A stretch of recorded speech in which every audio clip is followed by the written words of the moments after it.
Hi, everybody. Welcome to Paws and Claws, the Lost Tales of Pugmire. Thank you so much for joining us on this Tuesday evening or afternoon, depending on where you are, or night, I don't know. Anyway, What is time? it's quarantine. Who friggin' knows what day or time it is anymore? It's Tuesday. It's Paws and Claws time. I'm Jess. You might see me down in the chat as Angry Nerd Girl, and I will be your guide and the guide of these good doggos and kittens. So, without further ado, let's meet them, starting by welcoming back Alan Johnson. Oh, hi. I'm Alan Johnson, playing Grimly Greyhound, who's been just having a good time at the inn for the last couple weeks and hasn't missed anything at all. Oh my gosh, I made my OBS the weirdest shape just now. How about our other Alan? Alan Ingleson. Hello, I'm Alan Engelson, and I am playing Mr. Tibbles. He just wants to prove that he is a proud warrior. Honey and Dice. Hello, I'm Honey and Dice, and I'm playing the kitty, the Minister of Music. And Cameron. Bonsoir. My name is Cameron Blair, and I play as Jean-Pierre Cachet as a truly revolutionary cat. And lastly, never leastly, Omega, the critical bard. Yo, Critical Bard here. I am playing Vincent Jacob, the mysterious oracle. All right, so for an extra fortune, because, we always spend all the fortune, who would like to give a recap of previously on Paws and Claws? So, time for our lovely uncle to come back. So what had happened was, and I'm gonna mess it up, but it's okay. Vincent, Eartha, and JP were at the museum, and they saw this really creepy person, and it was very creepy. And that's where we ended before. We're coming back to that. And some more conversations happened, but the most important thing that happened is they happened to look up, and there was a dang creepy stone cat thing with wings, and it was like, meow, bitch. And we were like, no, we don't like that. And Eartha was like, hey, it was either Eartha or JP. One of the two was like, can you go get Baguette and Mr. Tibbles because we might need them? And Vince is like, whatever, bye. And he flew back to go get them. Meanwhile, they're dealing with stuff inside. That's also when my internet went out. But basically, they were fighting. We got back to everybody getting there. We handled the big thing somehow, which is we started going towards the back because we kept hearing this weird sound, and we saw this bug, this really gross bug that turned out to basically be like one of those rust monster thingies because it liked metal, and it started like trying to get all the metal, and Mr. Tibbles is covered in metal, so that's a big no. And I know JP like got rid of his stuff. We didn't fight the thing, but JP did steal a lot of stuff, which is very on brand for JP. We always need one klepto cat here. And that's okay. Meanwhile, Baguette is doing her, I see dead people stuff, and realizes there's some unseen in here, but we don't see them because they unseen. And then another person that looks like the museum keeper comes out with a little lantern. They're like, you do not belong here. And we're like, no, deal with them. And we're like, all right, we got what we need, right? We can leave, maybe. Nope, because Baguette had another moment, and we realized there was an unseen above where we saw that person, but they were legit invisible. They were bad. They turned out to be a major demon, which is very effed because they can attempt to possess people, i.e. me, and they can stay invisible, which is gross. Dealt with them, which was very cool. Not Vincent, JP was watching because he's a cool cat. And yeah, I think Baguette had one more prayer of go come no more unseen. We good? Great. By that point, Eartha and Vincent's already out the door because they were over it. And that's where we left off, basically. Yeah, also that big unseen could summon pretty much infinite lesser unseen, which is why you kept getting so many clerks and guards telling you to leave. That was really succinct. Thank you. Yeah. And eventually you defeated it. And as Lynn is not here, Lynn isn't feeling well, so go give her some love. Actually, she's here in the chat, so give her some love in the chat. But if you're watching this later, give her some love on Twitter. 'Cause she is not feeling very well. But she said, after fighting a major demon and seeing a whole bunch of unseen, Baguette has gone back to her room to rest and pray and write to her bishop and let them know that, she just defeated a major demon in Waterdog Port, and there's some very suspicious things going on, and Baguette needs some time to cope with that. She's getting some time, ba-doom pow. So, the rest of y'all had gone back to Granny Scruffwings to spend the night and level up and rest and recuperate. So, how do you spend your night? I like the thought of Grimly levels up while eating tilapia while these guys are all out dying. Just Oh, you didn't know? You don't level up till we're done with this one. oh, that's rough. Mr. Tibbles, while leaving, does not go immediately back to his room.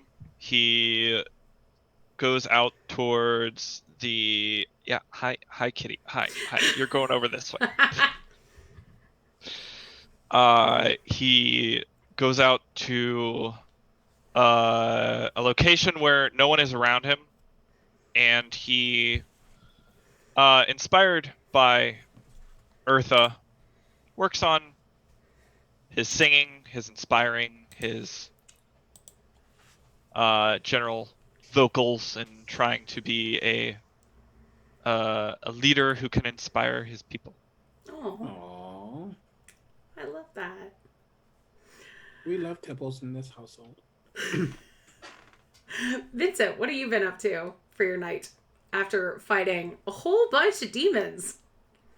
I think he went back to his room. He probably actually did get a drink, but he got like an Irish coffee, or like the equivalent of, because he loves his coffee. And yeah, he went back to his room and just kind of thought about everything that's happening, more so like what he is actually doing. Even more so, what is he doing with the party? Because he's been such a loner this entire time, doing what he needs to do. And he's trying to figure out if this is the path he needs to be on. He believes it to be so, but different goals within the party and different ideals within the party is causing him to just think. Because again, he's never really had to care. This is the blunt, sad part. He's never had to care about anybody else's feelings other than what people asked him to care for as an oracle.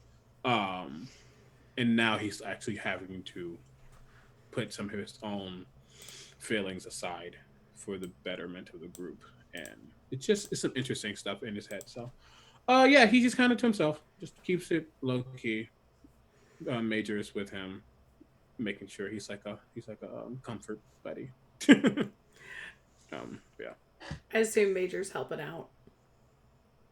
Because Vincent cares about Major and Claudia, but they're Of course. They're like different. Yeah, no, he does not care about most other. That's wrong. He does care, but he doesn't care about most other beings. Okay. That he doesn't have to care about. So this is probably a weird situation for him. A little bit, yeah. Okay. Jean-Pierre, what have you been up to with your night after killing a bunch of demons? Jean-Pierre's first worry is making sure that Eartha is okay. Getting Eartha back to the Rainforest Cafe. We're gonna get sued if y'all keep calling it that. Crazy Scruffwings. It's just my East Coast accent. I'm saying rainforest. Okay. Not rainforest. I'm sorry. And that has no relation to like I think it's like a furry convention out in Seattle. So yeah, no. Anyway, yeah, definitely. His first concern is making sure that Eartha has a place, has a table, or is back in her room or anything. And then we'll go and try and find Mr. Tibbles. Okay. So before we get to you fighting Mr. Tibbles, Eartha, what are you up to? Do you have that coffee with Jean-Pierre? Coffee, tea, something a little bit stronger. But she is not doing well, so she's going to stick to whatever room. Like, we had the pirate pleasure pit, the bedraggled bird, the puppy palace. Yeah, you had 3 rooms. Yep. One of them had balls all over the place and chew toys. That was the Puppy Palace, yeah. Okay. The bedraggled bird, what did that look like? You didn't go into that one yet. So that one has a lot of feathers all over the walls and feather prints. And you know the animatronic, like, soaking wet kind of... It's magical, but nowadays if you saw it, you'd be like, that's an animatronic bird. But because this is Pugmire, you're like, oh, it was magic. There are a lot of those magical birds just kind of flapping their wings, but the wings are kind of off. So, like, one will go and then the other comes, and some are missing an eye. And it's like it tried to be fancy and then fell on very hard times in this room. But there are peacock and ostrich feathers. There's a chandelier that has long feathers hanging from it. And it gives the air of... I keep wanting to say, like, Norma Desmond's house. Okay, and the other place was just pirate themed. So Eartha is going to go to the bedraggled bird room. Okay. And endeavor to keep to, you know, a very good, best she can. Seem like she's going to be okay. She's going to just rest. She's just going to take it easy. And when and if she is left alone, there probably will not be as many flying birds around that room. Okay. So she's going to have an evening of stress relief with her very pretty but rarely used dagger. I'm just gonna kill all those birds. And some very primal screaming into pillows until she falls asleep. So she has plenty of time to rest before getting herself together. So all you will hear from outside the room is just cursing in another language and just twang, twang, ka-do, ka-do, ka-do, ka-do. Sometimes a couple of shrill notes and then the sound of something exploding. just and if asked if she's okay, it's fine, just preparing a nice bath. And then she's so in the morning she'll get herself together. She's having a stressful night. I love it. Grimly, what have you been up to? Did anybody tell you what was going on or what happened at the museum? No, because Grimly went to his room with his leftovers after these guys went to the museum. Oh yeah, you took everybody's leftovers. Oh yeah. So like the first half of the night was basically just Grimly sitting on his bed, like the deadpan for an hour, just sitting there, just. And then they all came back when he was in bed. So the second half is just him lying in bed, hearing like the muffled sound of Eartha in the room over, just sitting there like, must have been a bad night at the museum. He'll find out what the hell happened in the morning, because, yeah. Okay.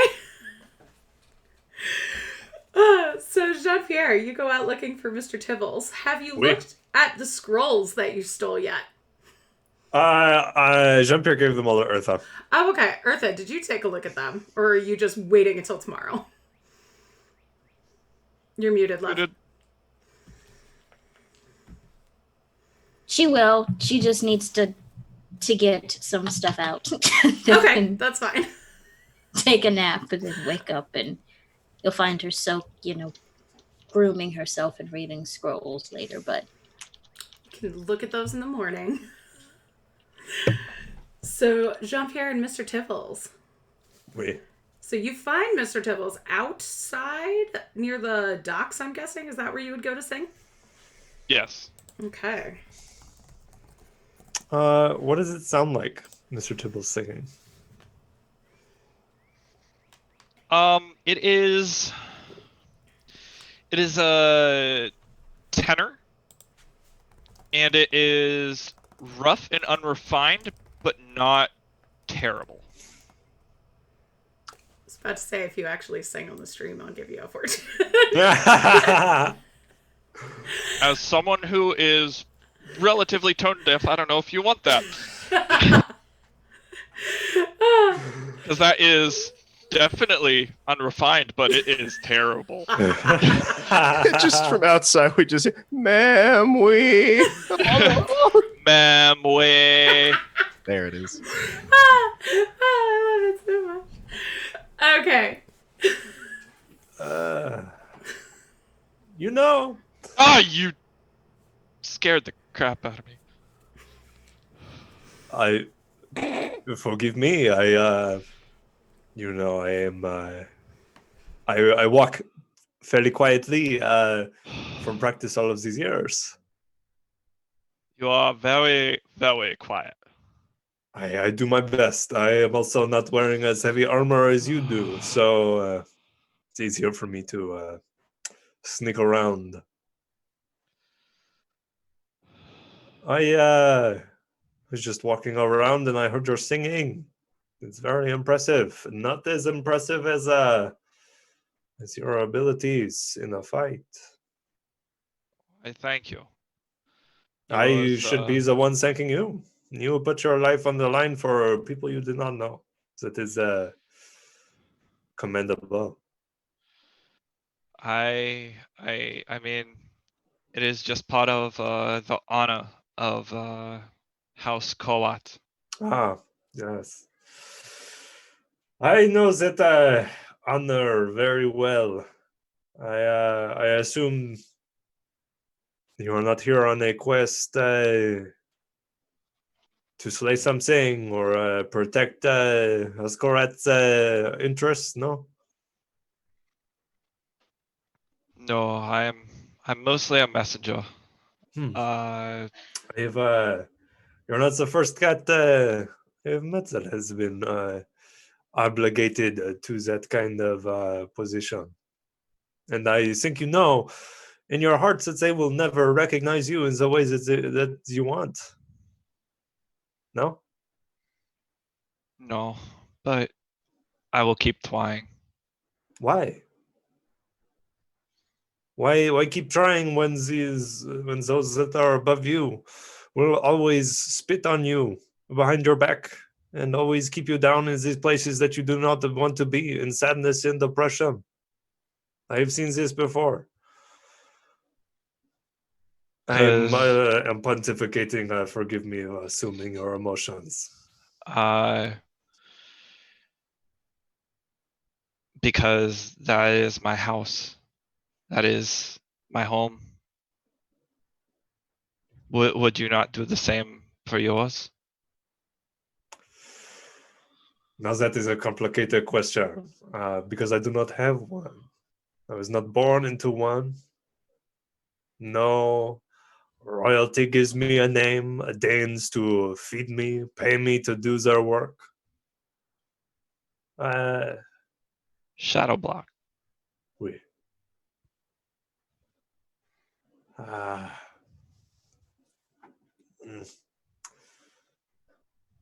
No, I was born in the land of a house, but they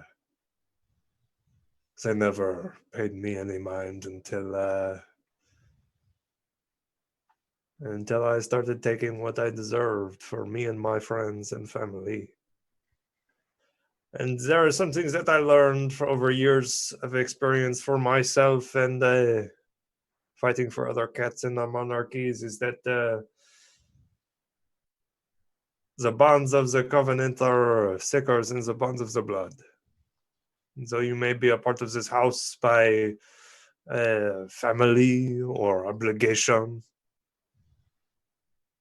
It is not as important as protecting those that you love and your neighbors. There is more than what the monarchies offer you.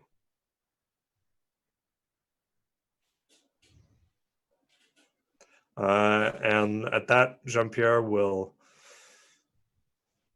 place a paw on Mr. Tibble's shoulder and says, if you ever want to look for that more, you let me know. And then we'll start heading back to the cafe.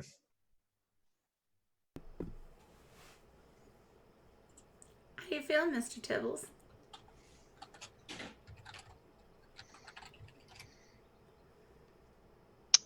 Mr. Tibbles is unsure.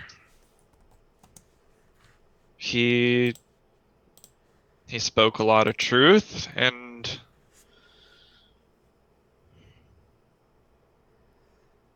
Mr. Tibbles has a lot to think about. Okay. He is no longer singing. He's just going to kind of sit there almost in meditation. In heavy armor. Okay. Mr. Tibbles, are you going to sleep outside of your room the way that you were before eventually, or are you going to stay outside? Eventually go back Okay. and sleep outside the room. So, everyone has as restful a night as can be. And before too long, the sun starts to rise over the acid sea. You hear the birds starting to chirp and sing the songs of morning. And you hear the clatters. I tried being poetic. The clatter of the kitchen below you as Granny Scruffwing's staff gets to work preparing a massive breakfast. And you start to smell delicious food wafting its way up from the dining area to the second floor.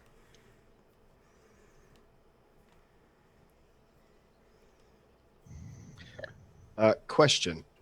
Answer. I don't know if this would require any sort of check on my part, but due to having just conveniently remembered this fact that I do in fact have the tattered remains of the Cloak of Feathers, cough cough. Mm-hmm.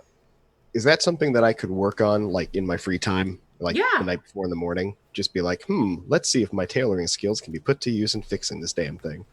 Yeah, for sure. I don't know what sort of check that would be, but how would you fix that? I think it would very much depend on like what sort of like tattering we're dealing with here. You know what I mean? I think it's missing a lot of feathers, so you would probably need some feathers for it. But again, you always have a lot of stuff with you. True. So, let me think. To kind of repair that, I think if you don't really need to check on it. I think if you want to repair the functionality of the cloak itself as a cloak, you could do that in like 1 or 2 rests of like downtime. To get the magic repaired, you might need to have somebody like take a look at the magic aspect and spend some time with it, because that's not something that you're particularly skilled at. True. Damn, if only I knew anyone who knew magic. Yeah, too bad you don't know anybody at all who knows magic. That's rough. But yeah, you can definitely, like, I would say you can get it you've had it for a day, so you could get it in like scruffy shape today out of the, paws full of feathers and cloth that it was before. Right. But you would need like another night or so to make it a decent looking cape again, and then you might need Eartha or Vincent or somebody else to take a look at it to reawaken the magic inherent in it. Yeah, in that case, I'll just do some work on it. He's not going to wear it yet because he's not going to wear something that's unfinished. Okay. Sounds good. So, you all can have breakfast, or you are due at the dock of the Mermistress to leave at some point today, but you don't know what time yet, so you have time for a meal, you have time to do some last minute shopping. Eartha wanted to kind of have it out with her contact a little bit, if I recall correctly. So what is the plan, friends? Jean-Pierre is definitely going to be up early and getting breakfast, whatever that consists of here, and keeping a table just in case anyone else from his group decides to join him. Okay. Who's going to join Jean-Pierre? Vincent came down maybe the same time as Jean-Pierre, possibly even earlier. Depends on how early JP likes to get up. But he grabbed like a biscuit or something, whatever they have. Mm-hmm. And he actually did not sit down. And if he saw JP, he nodded, but went outside. And he is off on his but he needs some just to be by himself for a bit. Okay. So yeah, he definitely head's always head up. Head's always up, his arms behind his back. Vincent, I mean, if anything major, like floated over and like went around JP and then followed Vincent out. But yeah, he probably went to like, this is like a port town, right? Mm-hmm. So he probably went to an area that's close to the water. Okay. Yeah, you're right by the docks. Yeah, so he probably went to a place that's like, you can just like sit down and just like zone for a bit. Okay. So, yeah, that's what he's doing. Yeah, like if this were Key West, you're at like one of those places that's right by the docks. It's like, yes, we have key lime pie on a stick kind of thing. Yeah. No, Jean-Pierre definitely does the like Pillsbury Doughboy poke to Major as Major floats by. But let's Vincent go out on his own. Okay. Anybody else coming down for a full breakfast, or are you just kind of wandering your independent ways? Mr. Tibbles would wait until the cat's in his room awake, make sure that they're all good and taken care of. They get some food and wish them safe travels back to wherever they need to go. They're super grateful to you and to everybody for rescuing them from the boogeyman. And for the most part, they won't let you pay for their breakfast because they feel already indebted for staying in your room. Well, that's fair. Other than that, Mr. Tibbles will just go downstairs, sit amongst the people, and just eat breakfast. Okay. Eartha, Grimly? Grimly's going to come down and join our companions here at some point, at least, at a point in the morning, whenever that is. So, okay. Whenever he wakes up. Basically. Cool. And okay. Oh, go ahead. Well, I was going to say, who's down there already? Mr. Tibbles and Jean-Pierre? Yep. And Vincent's outside. And Vincent's outside, yeah. Okay, yeah. Then when he comes down, he's just going to see those two and steer immediately towards them and get something to drink and be like, good morning, guys. Nice to see you're still here, Mr. Tibbles. How was the museum? Oh, it was a wonderful time. Yeah, it was wonderful.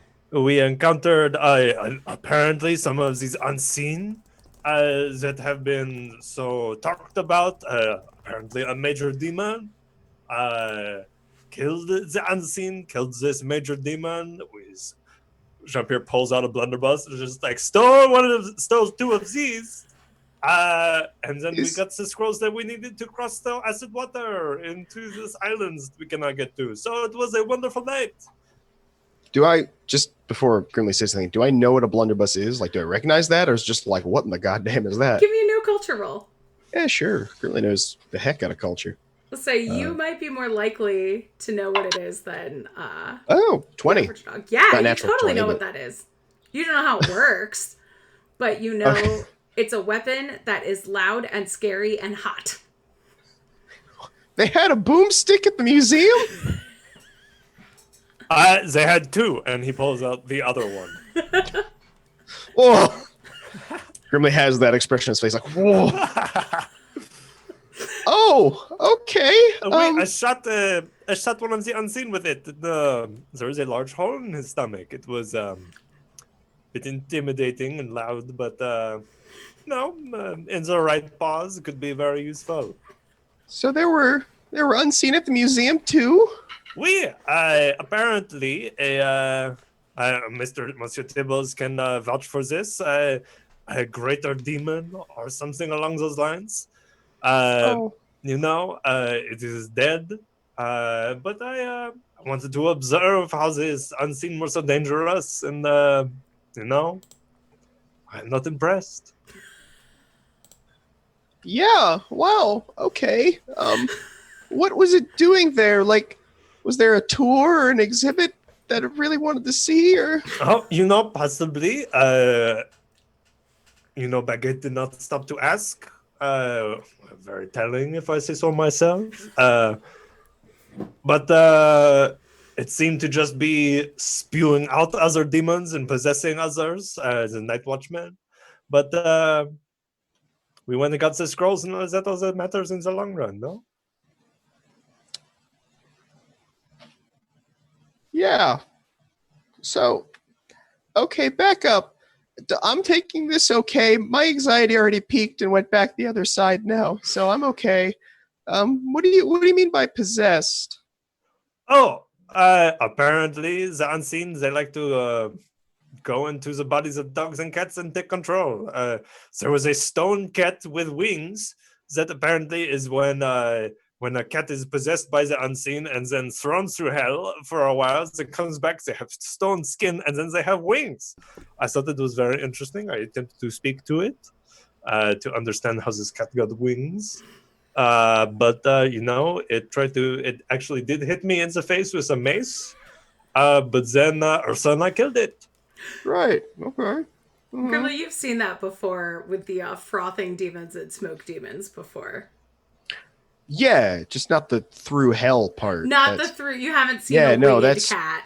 So, like, as JP is saying this, Grimly is just sitting here like, and as one of the waitresses goes by, he's gonna like swipe the first cup of whatever's like really strong that he sees and just okay, cool. So cool. And you're not possessed, right?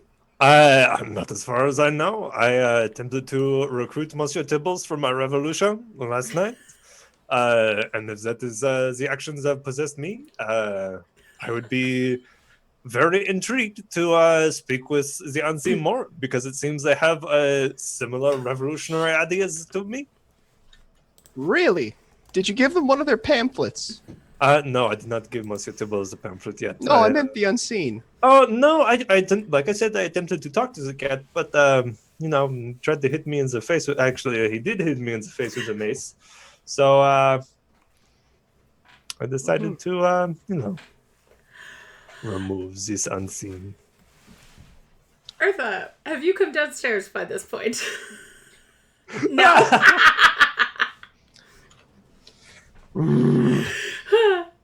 Hey, well, glad you guys had fun. Oh, honey, you're muted. Earth is muted. My microphone was muted, not just my Zoom. Eartha is still technically in bed, but she's thoroughly groomed herself. Everything is nice and fresh and fluffed and brushed, and she's got on new fresh clothing, and she's just been sort of sprawled out, looking through scrolls. And there is a nice pile of magic animatronic bird parts in the corner that she has dealt with. Probably going to leave quite a bit of plastic when she leaves, but she feels better. Good, I'm glad.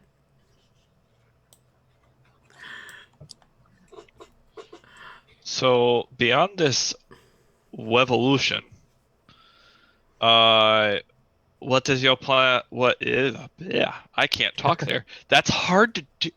What was your plan after this?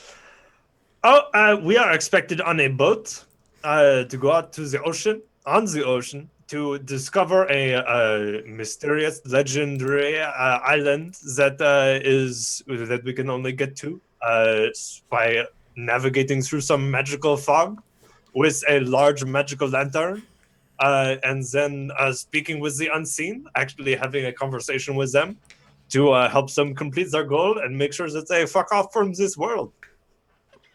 Yeah, that sums it up, actually. We're expected on some boat sometime today. Yeah, we still got some time, so we should be okay. But Interesting. Very interesting. Mr. Tibbles just goes silent for a little bit, and you see like gears in his head, like he's clearly thinking all of this information through. Well, what is next for you, Monsieur Tibbles? Are you returning to the monarchies? Well, it was said that I should return and get my next mission.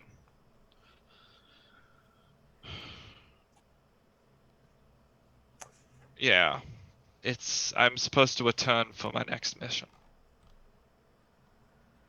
That is very noble of you. so you were just delivering the message, right? Delivering the message and a little bit of downtime. But I look at JP and I look back. You were at the museum too last night? yes, I was outside my room when Vincent, for lack of a better word, whisked me away.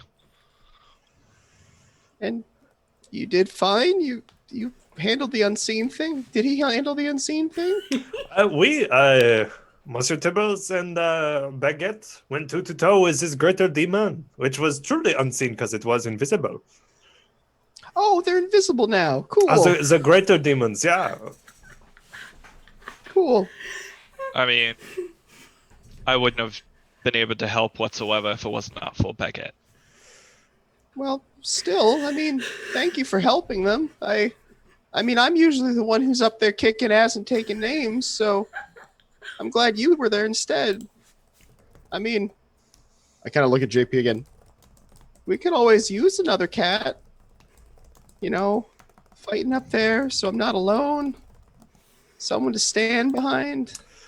You would absolutely prove yourself more than House Corette could ever ask of you.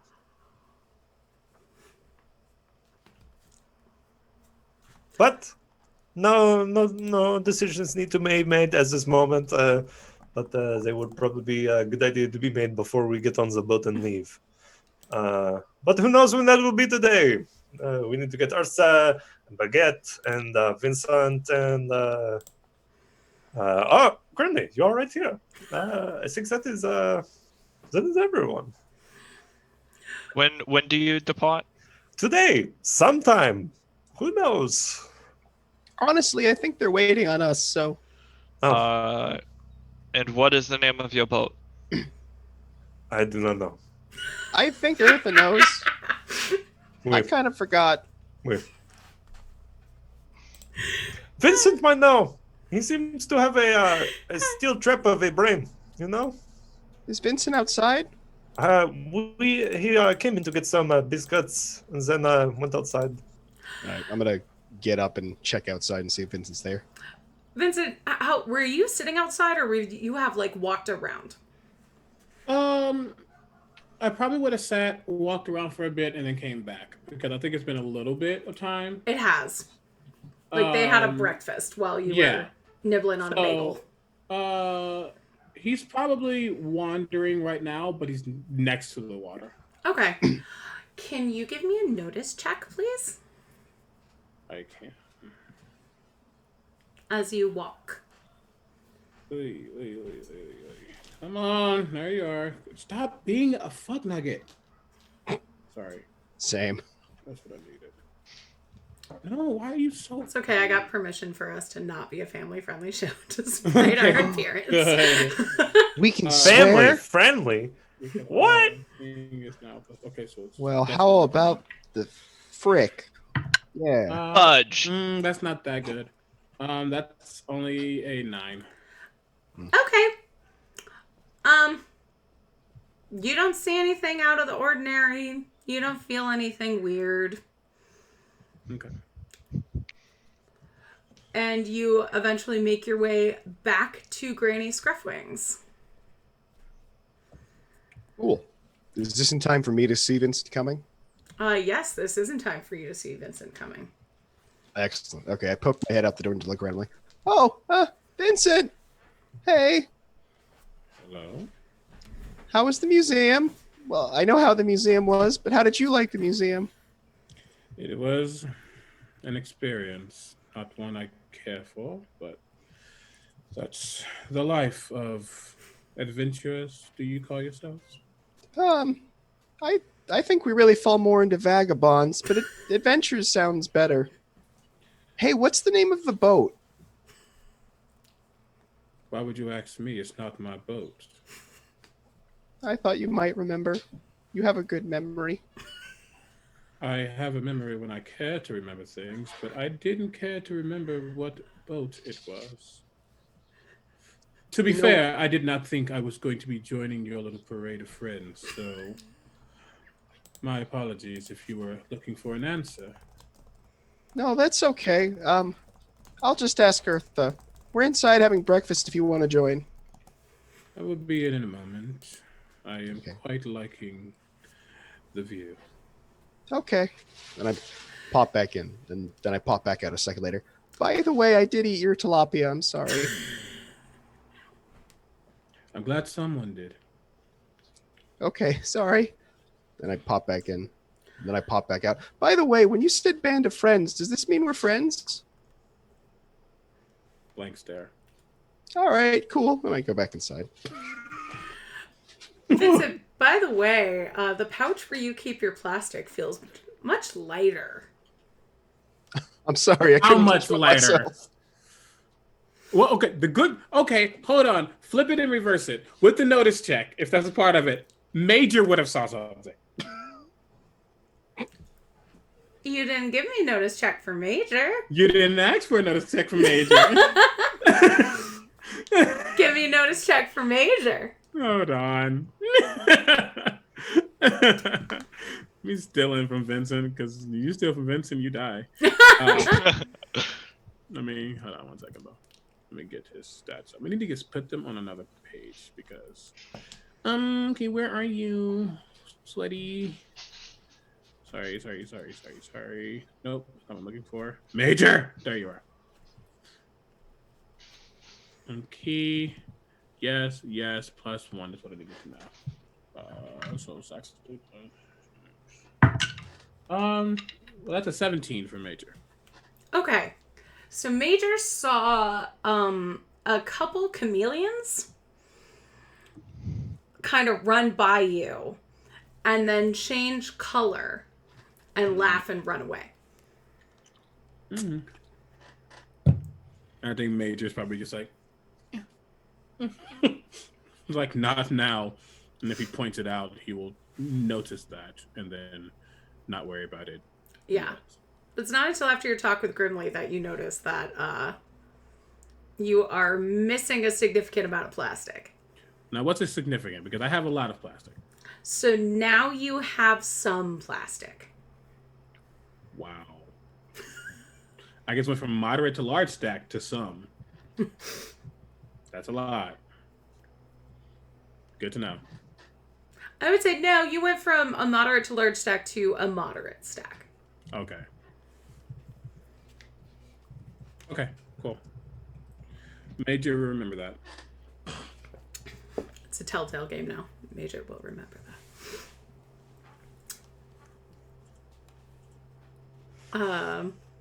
Well, I should go awake Ursa so that we can go to this boat. So, excuse me, Monsieur Tubos. I will go retrieve our the other feline of our group. Before you go, you mentioned a revolution, Oui, and Gwimli mentioned a pamphlet. oui.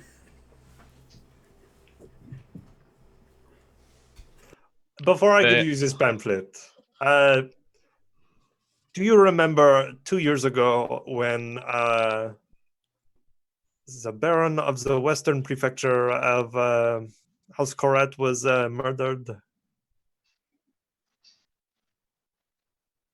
You know, the banquet when he was hosting. Yes. Was that was me?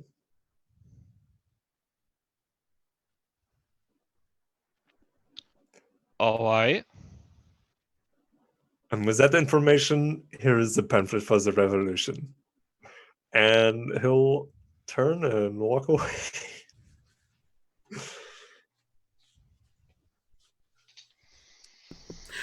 So what's on the pamphlet?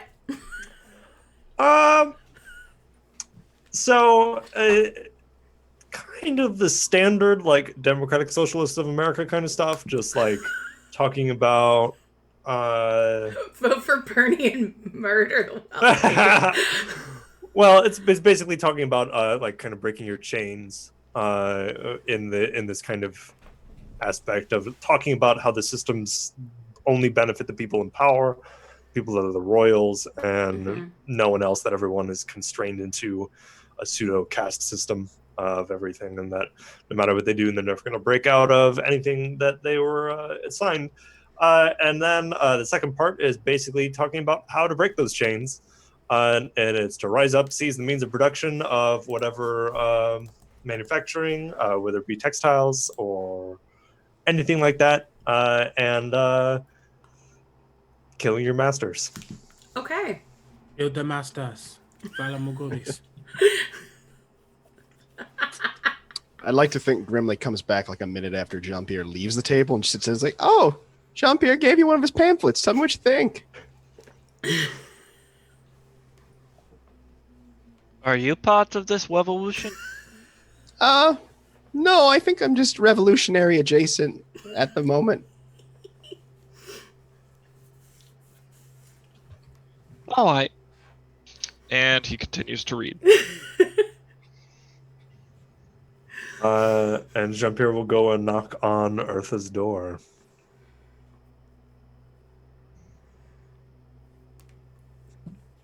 If this is housekeeping, can you please wait until we check out for the day? If I was housekeeping, I would not have knocked. I would have just entered the room. But, my manners are quite terrible. I don't think that's the way it works, but come on in, JP. He will enter and not even look at all the birds on the ground and just say, "Have you eaten? Are you feeling? Are you ready to go soon? We have to go to this boat. None of us remembers the name." You mean the Mare Mistress? I mean the Mer Mistress. You see, she's just kind of sprawled out with the scrolls, looking through each of them. Jean-Pierre will notice that she doesn't have her cloak on, so there's all that very detailed beading work that is very Siberian in nature. So even though she wears the darker colors, there's a slight glisten, and some beads have been picked off, but she's, just nervous picked. off a few of those as she. I know we have to depart today at some point. I was just trying to go over the scrolls, find something useful, so we're prepared. We. I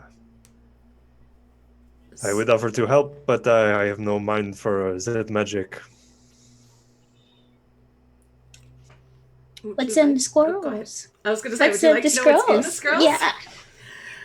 So one is a scroll of water walking. And this one lets more than the caster walk on water. It lets the caster walk on water as well as a radius of up to 20 feet. Okay. Well, that's useful. One is a scroll of gust of wind. Mm-hmm. And one is a scroll that you haven't seen before. This seems to be written in kind of a scrawling hand. And it says clear skies on it. Give me an Arcana check.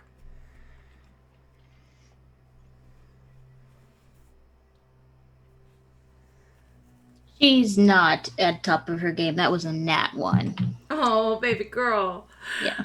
There's fortune. It's what everyone has to give you permission, right? Not when You you're a don't. cat. You're a cat. When you're a cat, you can just take it. You can be She's a greedy sumbitch. I'd still like to ask if people mind if I use a fortune. I will literally quit the stream. So there are 4 in the fortune bowl. Okay. It's only 4? You start with 3. I gave you 1 for the recap. Oh, I you think it said resets every time. Yeah. Oh, I did not know that. Yeah. We're not sparing with it because, it's important. We just forget. Yeah. I guess didn't know. I can't Is that beat a that. 20? Is that also That's a 1? That's a 20. That's a 20. Oh, it's a 20. 20. Sweet. Hey. Wow, So- nice. That was a good use of Pretty fortune. nice too. So this seems to be an untested spell from a type of magic that is called salt sorcery. And you see why it would be in the Nautical Museum. This would be very useful to a sailor as it purports to change the weather for up to 300 feet around you for 8 hours. It's untested though, so that means Eartha would know there's a risk to using untested magics. Mm-hmm. Okay. So there's some useful things here. So thank you, Jean-Pierre, for risking it. The magnetic cockroach. I suppose I should make an appearance downstairs. Is everyone else in good spirits? Grimly is anxious as always from the stories of these higher demons that was fought. I think I may have upset Monsieur Tibbles by attempting to recruit him to the revolution. And Vincent, is Vincent and left the building with a biscuit. So I don't think it is required that you make an appearance. I could go get food for you if you wished. It's up to you. About how much time do you think we have? Should we head to the boat? I think before the sun begins to set would be a good idea. So Yes, while the sky is still blue. I just I sometimes, against my better nature,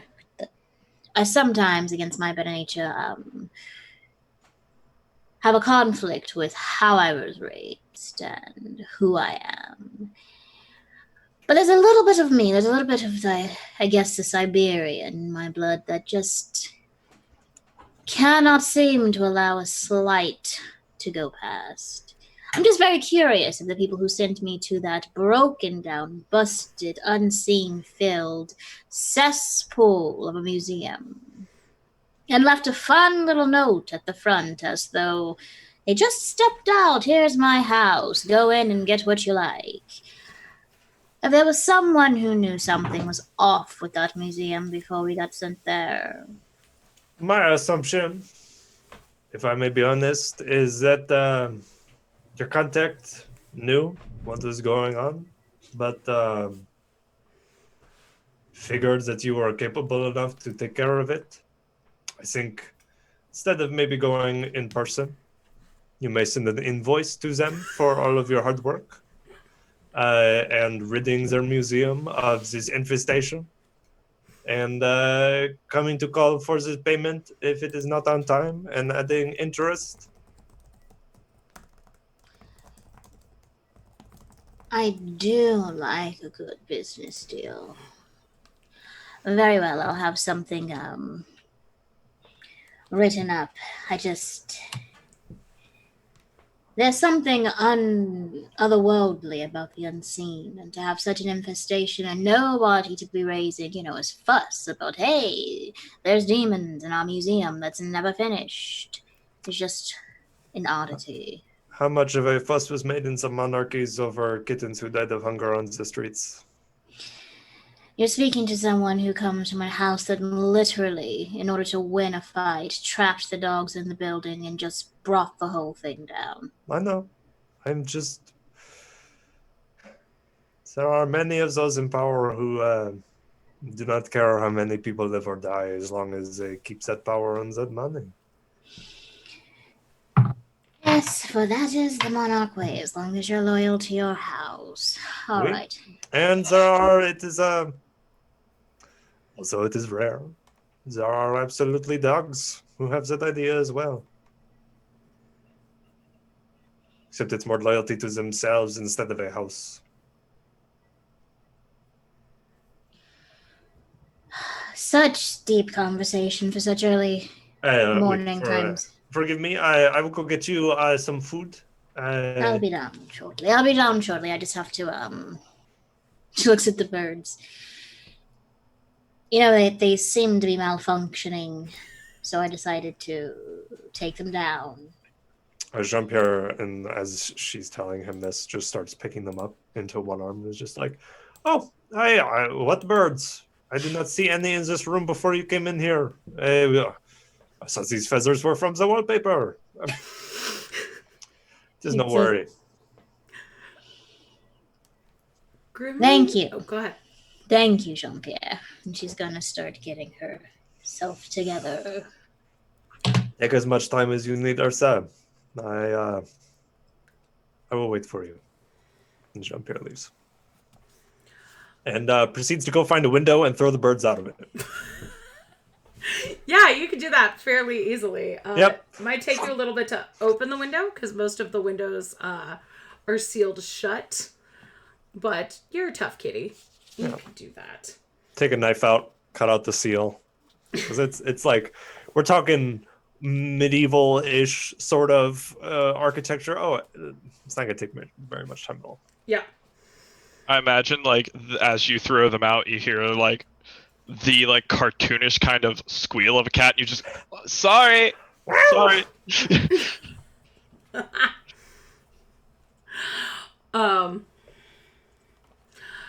So could Grimly, Mr. Tibbles, and Vincent give me a notice check, please? And Major.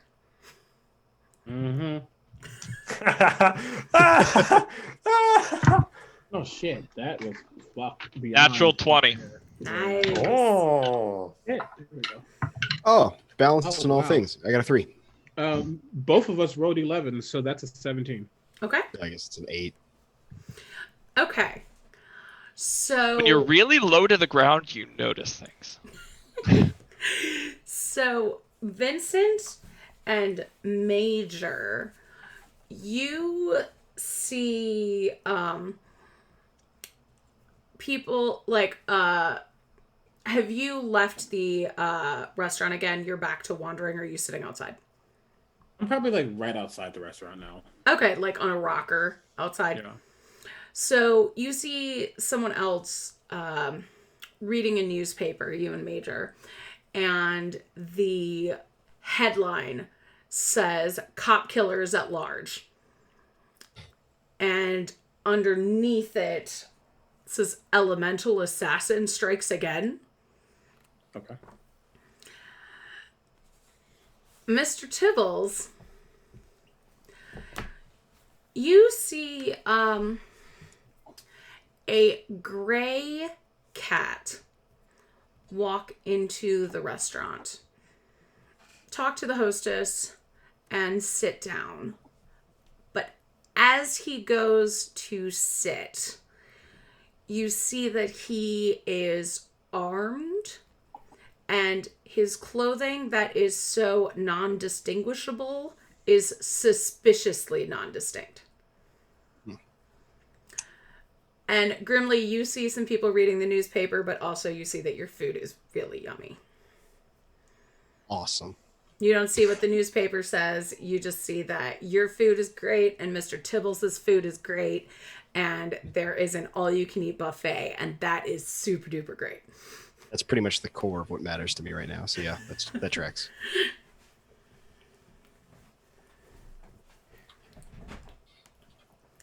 So Just like the cat is oddly indistinguishable.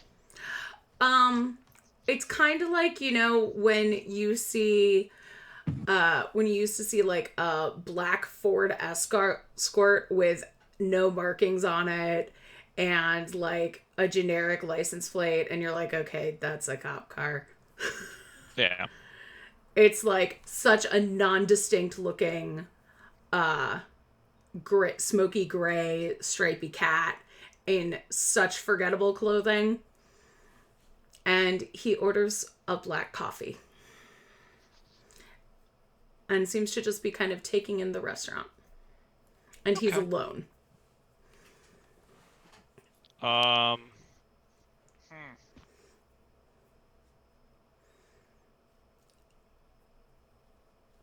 right. Mr. Tibbles is going to keep an eye on him, but Mr. Tibbles knows he's done absolutely nothing wrong or anything, so he's like, I'll just keep eating. Okay. Mr. Nibbles, you better not be a narc.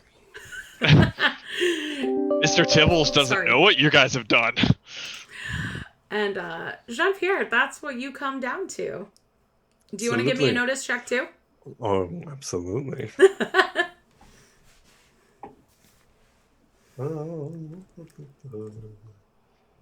That is a non-natural 20, dirty 20. Okay. So you also see the headlines that Vincent saw. And you see this gray cat sitting alone, drinking a black coffee. You don't see any weaponry on him, but he does kind of stand out as odd because everyone here is pretty much with families or with groups. And it's weird to go into a hotel for like breakfast and just get coffee. Oh.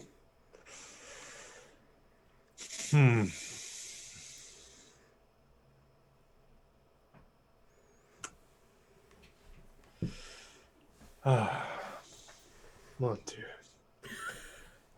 Well, Jean-Pierre's going to see the cat, walk over to the rest of them. Well, I know the name of the boat. Oh, good. I'm glad Eartha remembered. Oh, she saves us once again. So we can. She said she would be done promptly, so we can wait for her and see what goes on. And have any of you noticed the clear assassin that is here to kill one of us? Sorry, the what? At this point, Vincent probably is walking into the restaurant to join the group. Oh, there is a mysterious cat that is, I did not see weapons, but is clearly armed. Is sitting alone in a family restaurant in the morning with these creepy animals that I think have been made by some mouse that I once knew. You know, I look at us.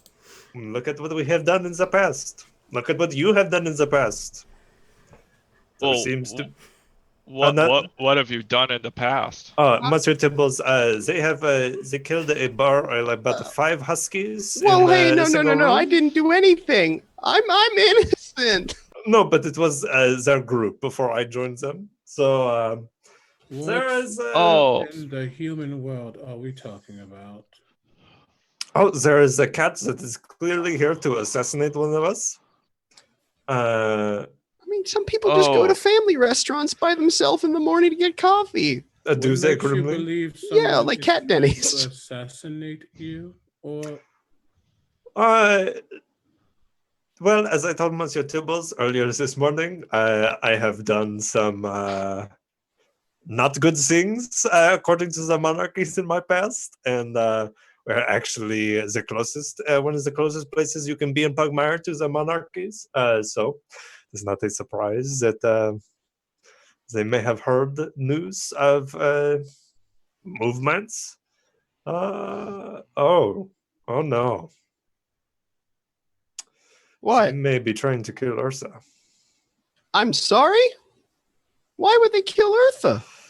this is the thing that man used to do. They made assumptions and they probably were completely wrong. Let's look at the details. Possibly. before I am we looking make- at the details, Vincent. When you look at the museum, when the Ursa was supposed to meet her contact last night at this museum, but happened upon a museum full of unseen, higher demons, for Mhm. instance, that most likely could have killed her, if not for the rest of us.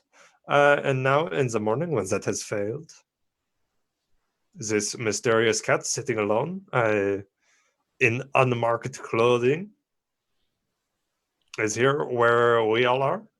Well, I also happen to notice that there seems to be some form of cop killer running around. Oh, that is me.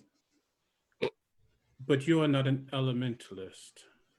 No, but that is where the killing of the Huskies comes in, because they released a frost bomb or something like that. So there are a few.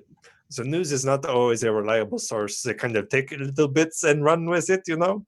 But I am aware of the elemental thing. Snowball told me. That's fine. oh, I'm aware of that. what else has Snowball told you? Snowball and I have become good friends. How? He Like that. yeah. We've crossed paths while I'm doing messenger duty, and doing messenger duty, he has no consequence to me. But you killed a cop. It is not the first one I have killed, let me tell you. Vincent will get up and walk Tibbles over to won't- this in this person and boop boop boop. Hello, sir. You're walking over to the cat. Mm-hmm. Good morning. I'm going to be very blunt right now. Are you here to kill someone in this room? Some seem to think so, so I just want to get any assumptions out before.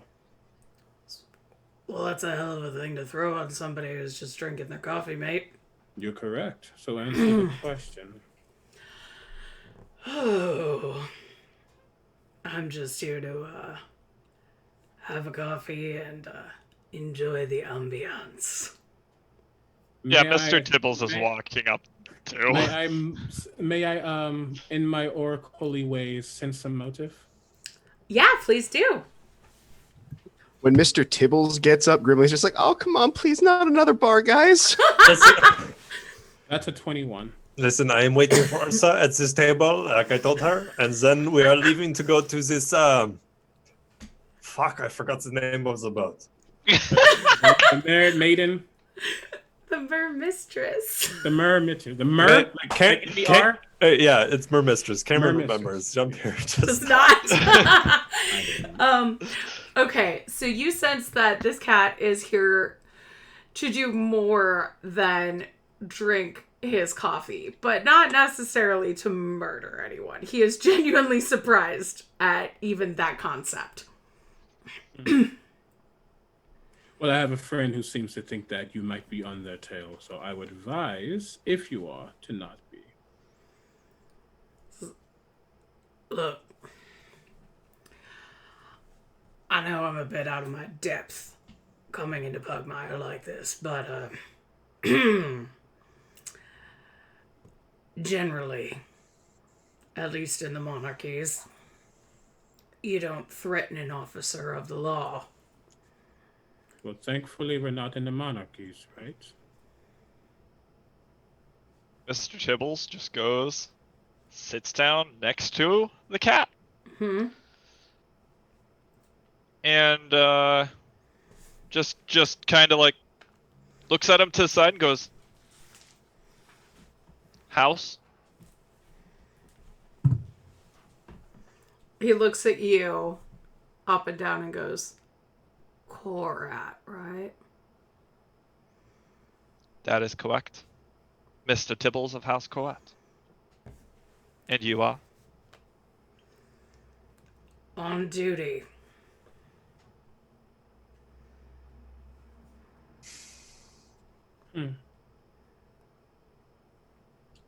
I do not care for your profession.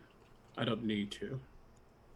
But as long as your profession doesn't get in the way of my profession, we will be fine. What's your name, friend? You can call me the Oracle. Wow. He pulls out a notepad, because that's a new one. Enjoy your coffee. Hopefully it doesn't have too much sugar in it. Doesn't do well for the brain. And he will just kind of just about face, hands behind back. Bertha's going to come downstairs. Grand appearance. Mr. Tibbles is still sitting next to him. Okay. But Eartha just comes out. Her cloak has been cleaned. She's the Siberian colors. The beading is all glistening. She's put an extra zhuzh to her fur. Yes! As if nothing has happened. And she comes down fresh, you know. Bonjour, Ursa. Eartha, hey, could you make sure they don't kill anyone, please? How was the museum?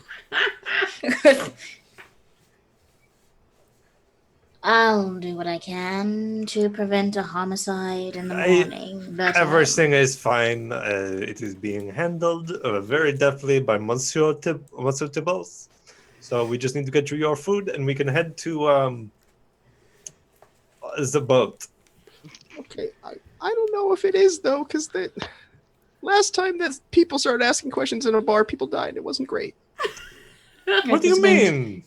We were in the bar last time together, and no one died at this bar. Okay, but the last time, before that. The one with the Huskies? I was not there for this one. I'm not saying you were. I'm just saying. Well, then you are 1 for 1. 1 for 2. Those aren't good odds when homicide's involved. Just please, Eartha, just. I can see that. And Mr. Tibbles is sitting beside him. Mm-hmm. Yes, striking up as much of a conversation as Mr. Tibbles can. Yep.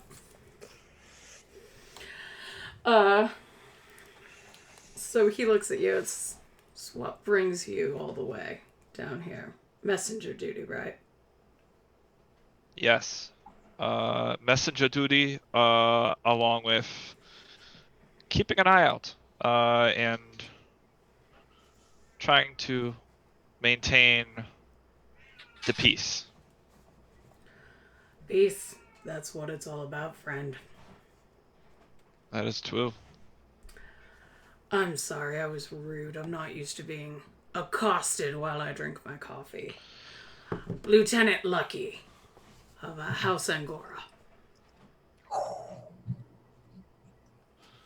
Well, it was wonderful to meet you. Lucky? Mr. Lucky? What would you prefer? Lieutenant. Lieutenant?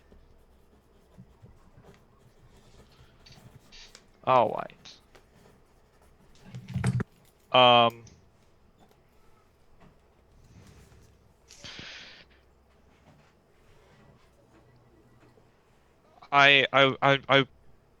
I understand you probably can't talk about what you're doing, but is there anything I can do to help? Keep your nose to the ground. I know Korat's known for fighty punchy more than thinky brainsy. But, there's cop killers around. You don't want to get mixed up with a crew like that. There's been house fires. Heard about some kind of frozen huskies. Even some kind of kitties calling the moon down. Dogs screaming at it while the cats sing. Some freaky weird murders, friend. You want to stay away from that kind of rabble. There's no good comes from that.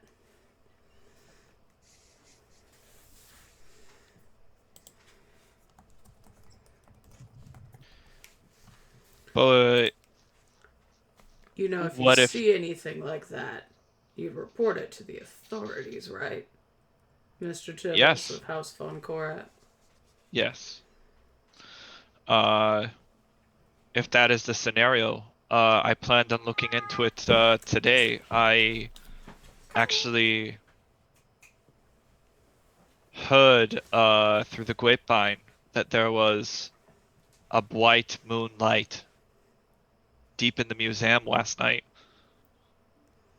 Really? Yes. I was planning to investigate it today. Just I had to take care of some cats that I assisted to rescue with the group over there. They assisted me with that. But yeah, I've heard of the museum had a bright moonlight, lots of noise. Give me a bluff check. Or persuade, because this I is was like- actually kind of true. It's true. Skirting that truth. That's cocked.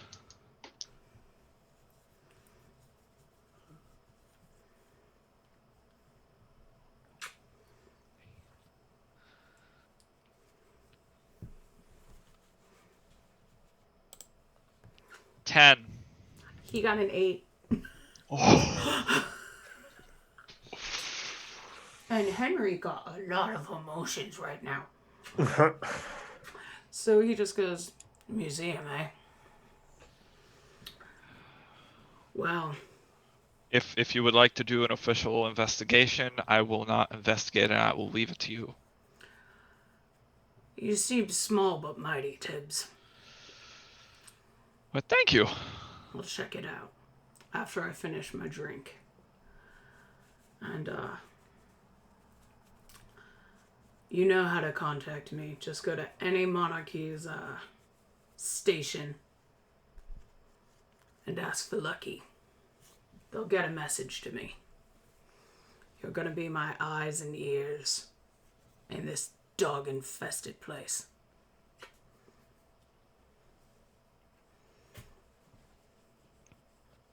Not all dogs are bad, but I understand what you mean. It's nice to meet a kitty I can count on. Of course. Go back to your friends. That one cat with the big ears is giving me a horrible face. Eartha is going to come by. Mr. Tibbles, I was looking for you. After all, you did such a wonderful job in protecting me for the last few days. Oh, I'm being rude. Who may you be?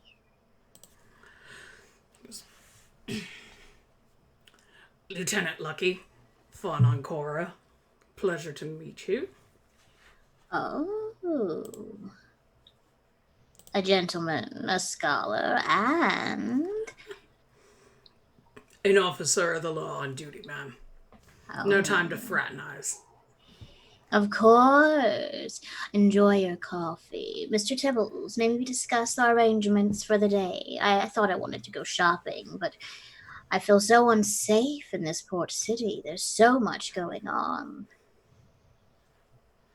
Of course. Let us continue, and hopefully Gwemly didn't eat all my food. Oh, I sure Did Grimly eat all his food? No. He did reach over to plug. But the other one was free range because Vincent forgot about it. Free range? Free game. What? Free range leftovers.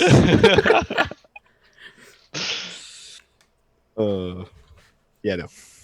Oh, okay. Everything's okay. Everything's good. I think it's time to check out and move on. Cool. Good. Good. All right. I'm good. I'm ready. I'm packed. Let's go. Good morning, Vincent. Good morning to you too, Eartha. I'm sure you slept well, or as well as a cat can. What does that mean? I do not know your sleeping pattern, so I don't know if you do sleep at all or all day. Well, both of those statements are a bit silly. Because if I slept all day, I would not be here. And if I did not sleep at all, I would probably be annoying you in the middle of the night. So, That is fair. Regardless, I hope you did sleep well. I appreciate the sentiment, Monsieur Vincent. Should we head to the boat, or are there still provisions we need to get before heading out? I think, according to recent updates, that would be best to get out of this tavern and potentially far away from this port as possible. Looks at JP, looks at everyone, honestly. well, I got all of the gear we need for this venture when we first came into town.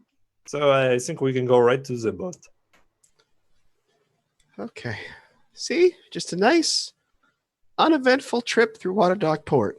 Nothing bad happened. Everything's fine.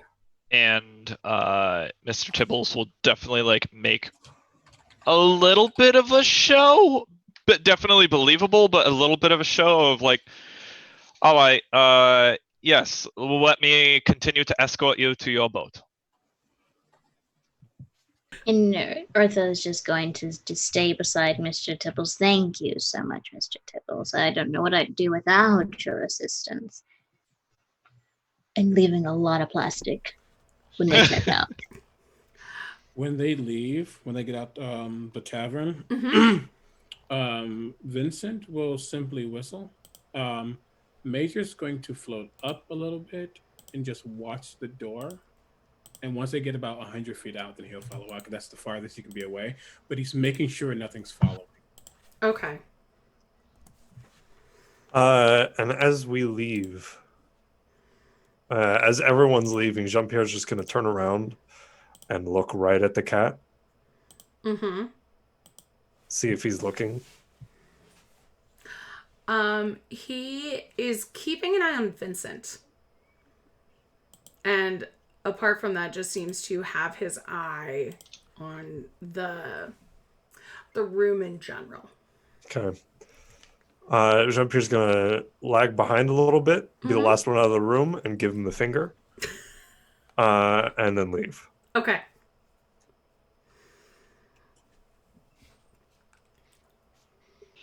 Let me get out of this now. Does anyone want to tell me what that was about? Obviously, he was there. He was quite out of place. There's just something.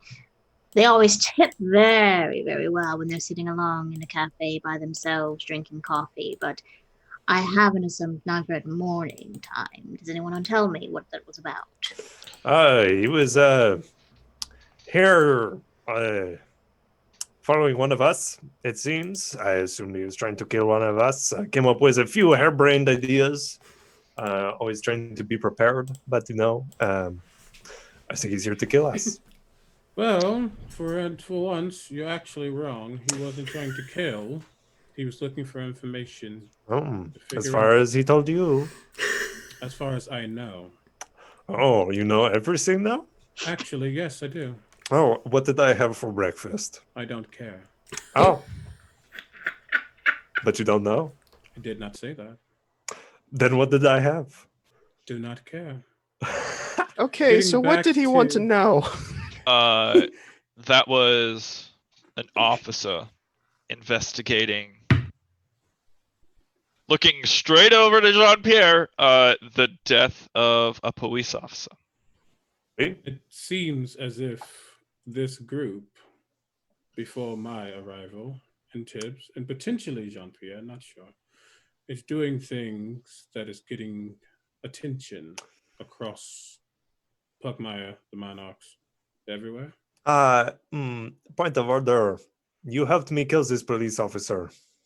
I didn't do a thing. Oh. You definitely killed this police officer. I know. Wait, no, Oh. So they killed Huskies, not a police officer. Oh no, I killed the police officer with Vincent's help. I killed a friend of man. Who was also a police officer. Snowball If that was killed the cover, then Huskies. So be it. Wait, we killed. When did this happen? 'Cause no one told Grimly about that. In Mudtown. Eartha is also somewhat lost, but also We will. I will tell you the story when we get on the boat. Vincent and I killed a detective that happened to be a friend of mine, but now the news apparently is telling this story and connecting it to the Huskies that some snowball killed. Regardless, it seems as if we need to potentially take the theatrics from a 10 to a 2. Theatrics? Meaning lay low. Well, I will say, the officer. You see, Mr. Tibbles is struggling. He's like, the officer will be investigating the museum upon my request. Thankfully, none of us touched anything. No, that is not true. That was sarcasm. It's hard to tell when you are monotone all the time. Fair. And Mr. Tibbles looks over to Eartha and says, he has reports of suspicious people using beams of moonlight. Eartha actually looks somewhat taken aback. She just goes, the last time I ever used a moonbeam in a situation where someone was mostly deceased was at a meeting of people who were up to no good. No, you used it on the boogeyman. We're not talking about right now unless somebody was spying on us while we were fighting a phantom creature that sometimes popped out of nowhere with dogs in a cage and tried to scare us to death and kill us. That is true. That is true. She just ruffles a little bit. Did he specifically say moon? Said moonlight? Moon? Yeah, he did. He said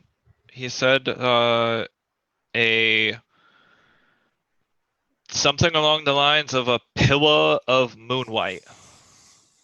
It sounds like me that is nothing illegal, and he is hunting down people for something that he wants to hunt down because he is a shit. Jean-Pierre, it's a little bit more complicated than that. Grimly, do you remember the time when I had just met you all and I found you again and I was making friends with Precious Liliad and so on, and we attended a meeting, a very sort of special meeting, and they were chanting, and there was skulls, and there was skeletons, and there was all this stuff happening that was just unnatural. Right. I remember. Tried to forget, but remember. That is the last time I ever remember there being witnesses left when I endeavored to use a moonbeam. I'm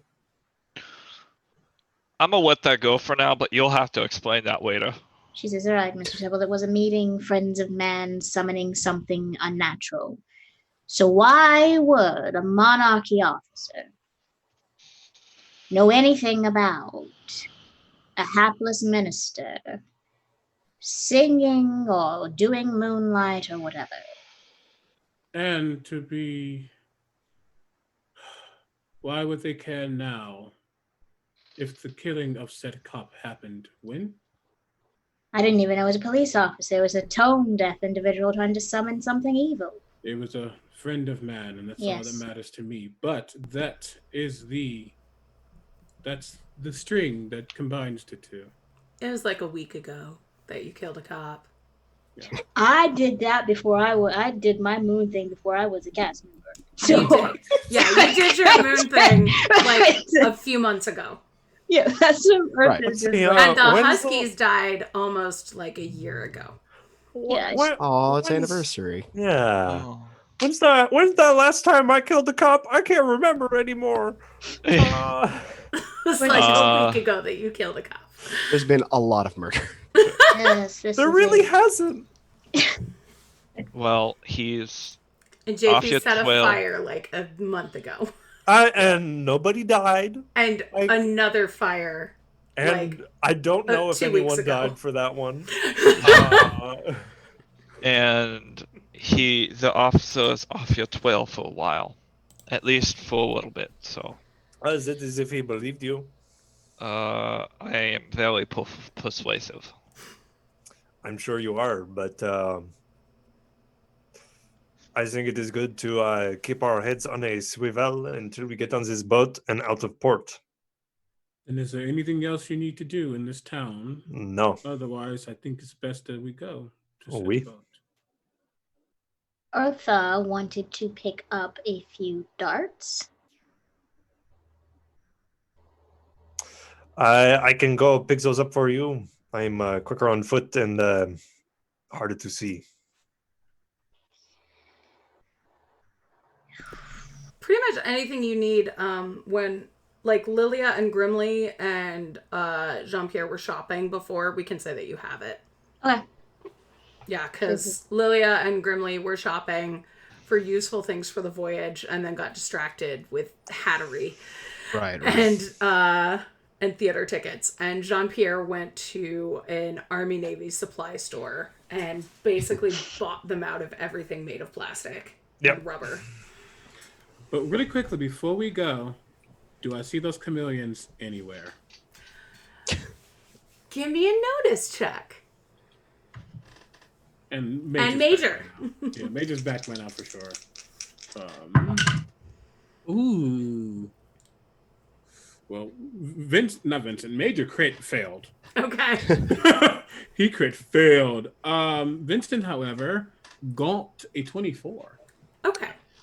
So have you all left the restaurant as you're having this conversation? I think Yeah, we're yeah. outside. It's like as you're walking? Yeah. 100% yeah. Okay. Just sure. So as you were walking along the docks, you see a group of young chameleons. They seem to be wearing different clothing, and they are a different color than the chameleons Major saw before. But you have a very strong feeling like there's something very similar about them. You notice that one has a piercing in the same place as one of the ones you saw before. Okay.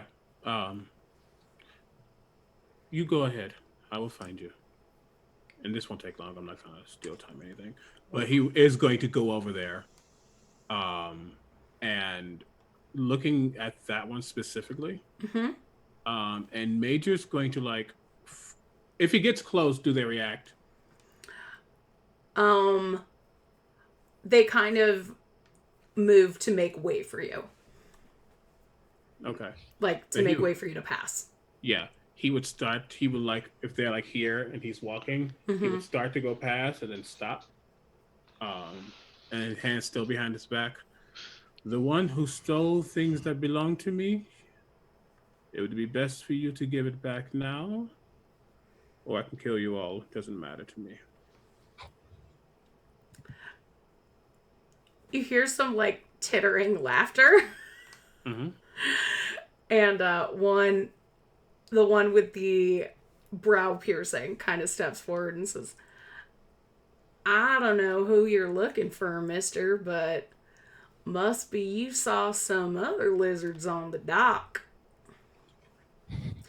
We saw some greenskins down here before. Maybe you saw them, but we're blue. And he rubs his claws over his arm, and the blue just brightens as he does it. Okay. And it was green that we saw before, correct? Mm-hmm. Yeah. Okay. Cool. They're all blue? Yeah. Cool. Well, then pass a little message to your green-skinned brethren. I will be back this way, and I expect what is mine. And I think Claudia is going to appear behind them. Just la la la la la la la la la la. Give me a roll of intimidate with that, because that sounds like you're trying to freak him out. Oh, I 100% am. Intimidation. Surprisingly, I'm not proficient in that. It's not one of my skills. Mr. Tibbles is. Ooh, that is still a 21. Oh, damn. Hell yeah. I am charismatic, y'all. Yeah. I just don't show it in ways. So they nearly jump out of their skin, and they all turn bright green. And one of them just goes, all right, fine, here's your money, mister. Just don't let your ghost girl kill us. And just hold out his hand and expect them to walk up and give it to him. He throws a bag of plastic on the ground, and they all try and run away, but they're kind of trapped between you, Claudia, and Major. I'm going to use command and say grab. The thing that he just Oh, okay. I was going to say, he's going to grab his friend. No, you're correct. Hey, pick it up. I wish I could say pick up, but pick up is not it's 2 words. Yeah. Mr. Tibbles is just going to look to Jean-Pierre and just say, didn't he say to keep a woe profile? Wait, but he says things for other people and decides to make rules for himself. I think that is going to be a conversation that we have soon. No, it's okay. He hasn't killed anyone yet. Just let him have this. No, he helped me kill a detective. No, I mean right now. JP, okay, just... So the one that you commanded, like, kind of shakingly picks up the coins on the ground and is holding it in his claw. Major will actually grab it from his hand. Okay. And then they'll turn and walk back. Give me my money back. Yeah, just don't hurt us, mister. He's already walked off. Okay. Well, that was a show. That was a necessary show. A necessary show. Lots of theatrics over here, no? Oh, you should get an award for your performance. I'm sure you drew many eyes. Anyway, we should get to the boat before other people look at us, no? That is an excellent idea. I think that is a great idea. I wonder if there is a dog who ever came up with this idea. And as he's saying this, Jean-Pierre is turning around and walking to the boat. She's like, oh, I wonder who said this. That was such a wonderful idea. Before they left, she would have definitely made sure that there was a note for Baguette to let her know that they have headed to the boat, so that she can make her way there. I'm guessing Eartha and Baguette might have shared a room. Oh, no. Okay, then no. No, I said, Maybe Baguette stayed at the church, actually. If she could, if she was in there, then Eartha would have quietly killed all the birds. Oh no, wait, Baguette was in the puppy room. Yeah. Baguette was in the puppy room. Yeah. Okay, so yeah, you can leave a note for Baguette. Okay. And Eartha has just watched all this with a unreadable expression of trying to just look like this is no problem. This is just wonderful as can be. And then as they walk towards the boat, she's just rubbing a temple. She's just, when I left the monarchies, it was to get away from assumed failures, drama, demands of the house. Now I'm back in the cycle of assumed failures, drama.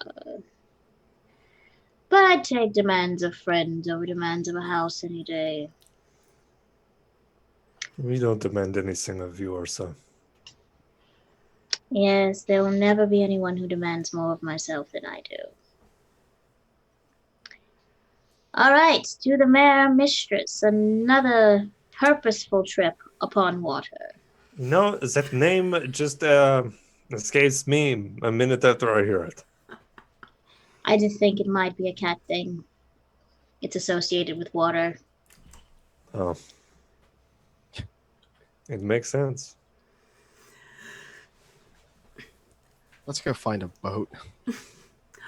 So as you walk down the docks, you see a whole lot of boats. You see some jugglers doing tricks on the docks. You see a couple of birds wearing tricorn hats with eye patches telling stories of daring do. A couple cats who are engaging in dueling. And throughout the way, people are like throwing plastic at them, kind of applauding. You see, people, cats and dogs doing magic tricks for plastic. And occasionally you will see some ruffians, like a few otters, chiseling away at some plastic from the boat hulls themselves before being shooed away by dock guards. And eventually you arrive at a massive plastic-hulled galleon with a large fish with long hair as a masthead. And in gold paint, it says Mer Mistress. Ooh, fancy. As you approach it, you hear a cracking sound of gunpowder. From what direction? From the boat itself. How loud is that? It's pretty loud, Oh, cool. but it's not right in your face. Yeah, Grimly just jumps and she goes, Oh, maybe you should not be around when those blunderbusses go off. Right? No.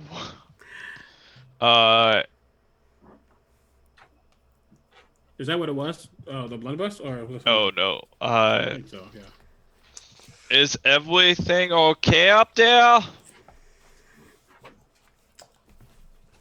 You see a black arm with a white mitten on it, waving, followed by a scraggly tuxedo cat wearing a tricorn hat with the largest collection of peacock feathers you've ever seen in a hat appear. And she has one massive gold canine tooth. She says, "Everything's all right over here. Just loading in the cannons. How are you lot?"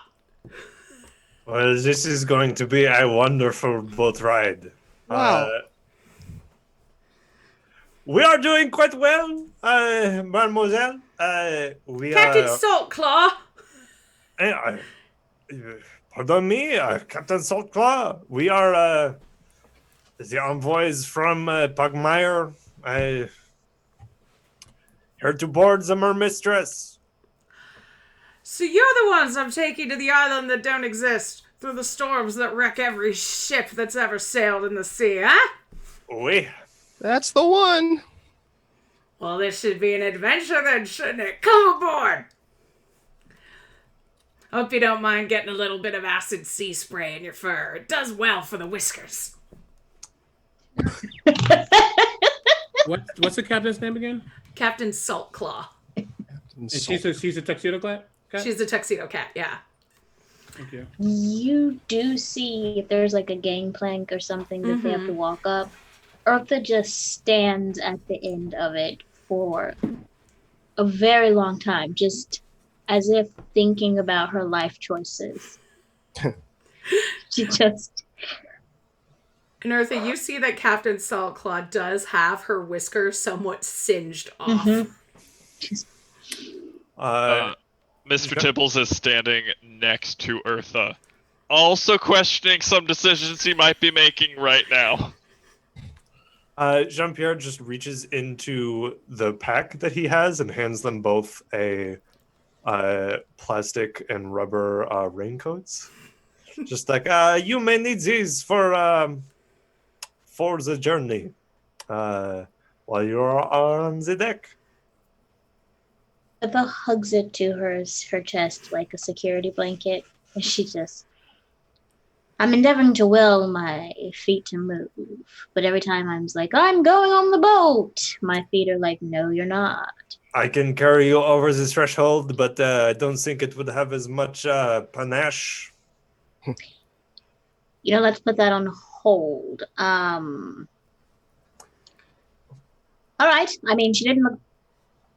The singeing and the spray, and we put the tarp over... It should be fine. It'll be fine. Everything will be fine. It will be wonderful. It will be great because we are doing something for the greater good. And that is what we are doing. And she's going to use calm emotion on herself. It will be fine. It will be okay. Everything will be wonderful. Put a paw on Eartha's shoulder and be like, hey, I got some exercises we can do if it'll help. And Jean-Pierre will slap Grimly on the back and say, well, this will be a wild one, I'm sure, and head up the gangplank to go to the boat. Yep. And Eartha's going to look to Mr. Tibbles. It'll be fine. We'll just stay under the tarp so that the coats will just stay under that. And maybe tie you to something so you don't fly off into the sea. He is heavier than you think. I'm endeavoring to show that I care for a companion as I work myself through another eloquent freak out. So deep breaths are important. Focus on the ground and not the sea around us. Did we have a not timeline, but like how long it's going to take to get to where we need to go? You did not find out. Do we know where this place is? It's an uncharted island. That's all I need to know. That's okay. We have a magical compass. Vincent will, once he gets on the boat, because watching others have this moment of cacophony in a way, not really. Mm-hmm. He will go to what he considers to be the middle of the boat, and he will look. But before he goes, he will look at Eartha. If they need me, just look for Major. But I'm sure you all can get to where you need to go. I will be making sure that this place is protected. And I'm going to go to where I consider the middle of the boat is after I've introduced myself to the captain and stuff. And it is a 24-hour casting time spell. But Okay. I'm casting Hollow. Hallow on the boat? Mm-hmm. Love it. Well, don't put on too many theatrics this time, Vincent. My theatrics don't kill things, JP. Oh, they don't? We must go over an event that happened about a week ago. That wasn't theatrical. It could have been. And you see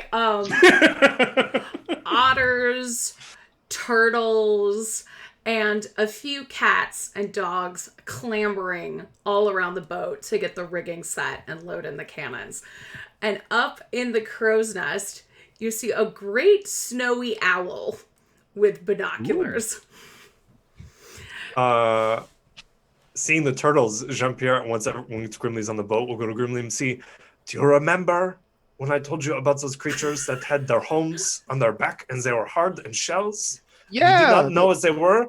The And turtles? Jean-Pierre gestures at the turtles. And it's just like, that is what they are. Have I believe we established Grimly has never seen them before. Grimly right? had never Yeah. seen a turtle. What? Is that skin on their back? Technically, but Gosh. it's like armor. Do you think it'd be rude to ask about it? Oui. Okay.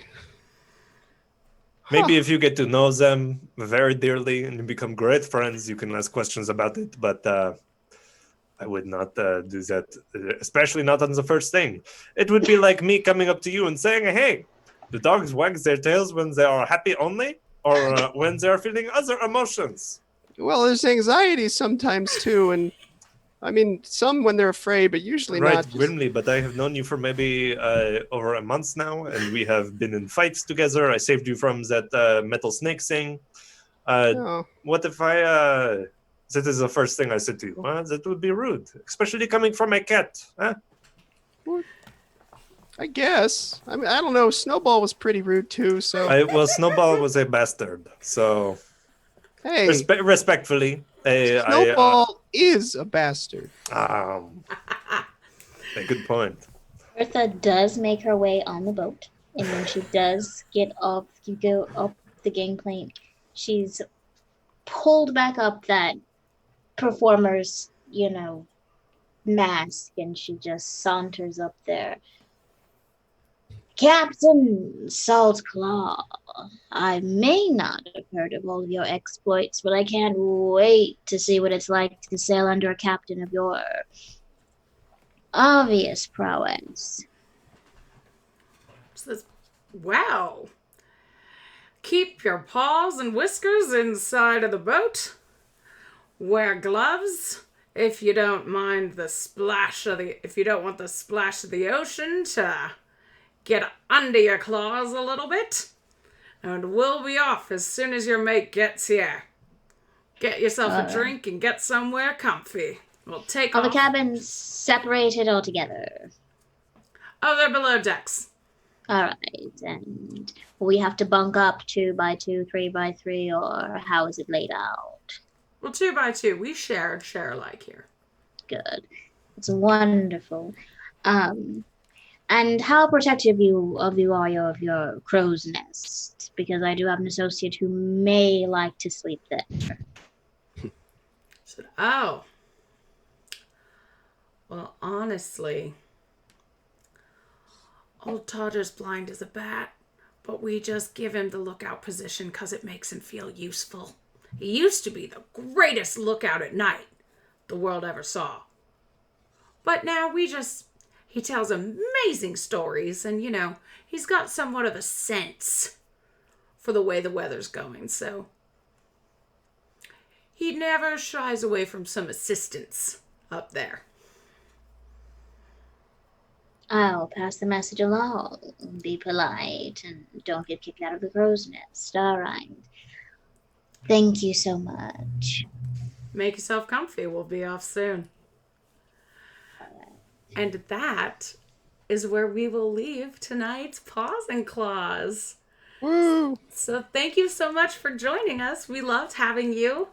I'm Jess. You can find me on Twitter. I write games and supplements. Book of Seasons Equinoxes is right behind me. That's one of them. And take care of yourself. Stay healthy. Stay socially distanced. And wash your hands. And we'll see you next week. Eartha Kitty, tell us who you are and where we can find you. I am Honey, aka Honey and Dice. You can find me as Honey and Dice on Twitter and on Instagram, but there's nothing on the Instagram. I just didn't want anyone else to take the name. I am the creator of the Embrace the Initiative workshop, which will be coming online soon, hopefully by May. I am a DM for quite a few things, including an all bard campaign that Critical Bard is part of. We haven't got it online yet, but we're still working on that part. And there'll be some fun guest stars soon. Outside of that, I play on a lot of things with Jess and everyone's biggest cheerleader.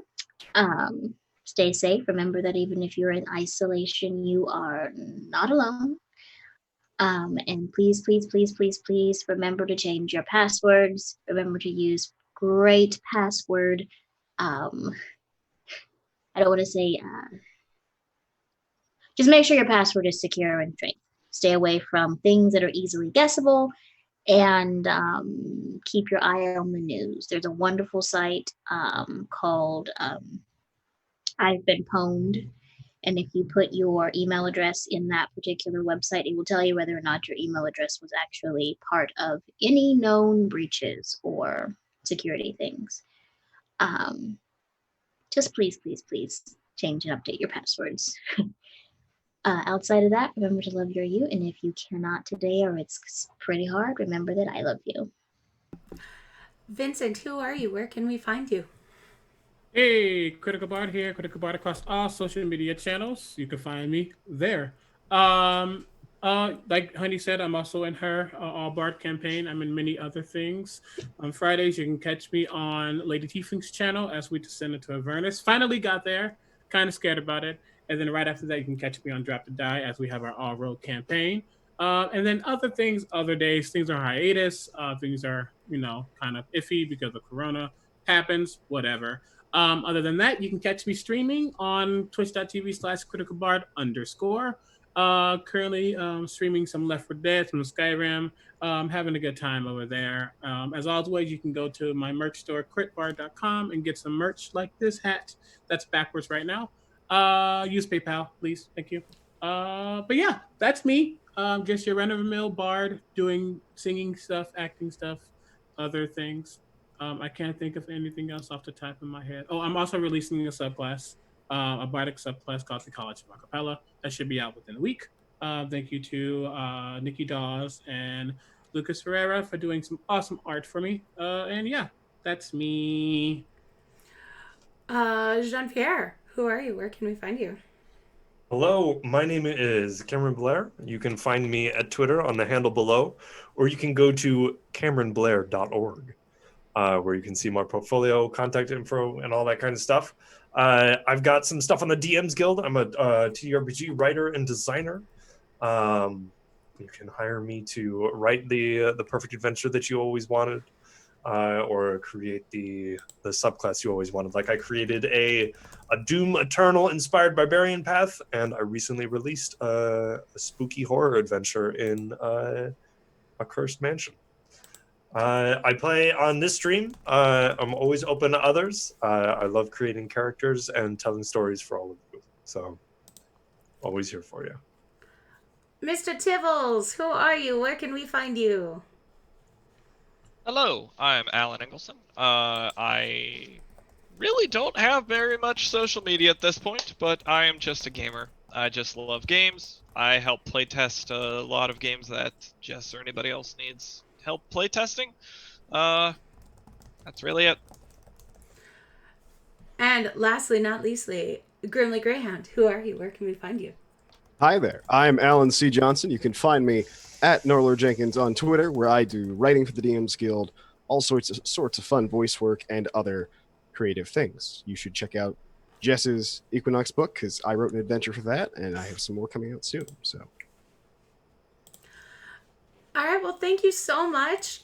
We love you. And support our Patreon. I put a link down in the thing. We have cool rewards. You can join us in the Discord. It's fun. We're fun people. And apart from that, join us next week. And Onyx Path will be back to scheduled stuff on Thursday. So have a great night. And we'll see you back here in 2 days. Bye, everybody. toodles.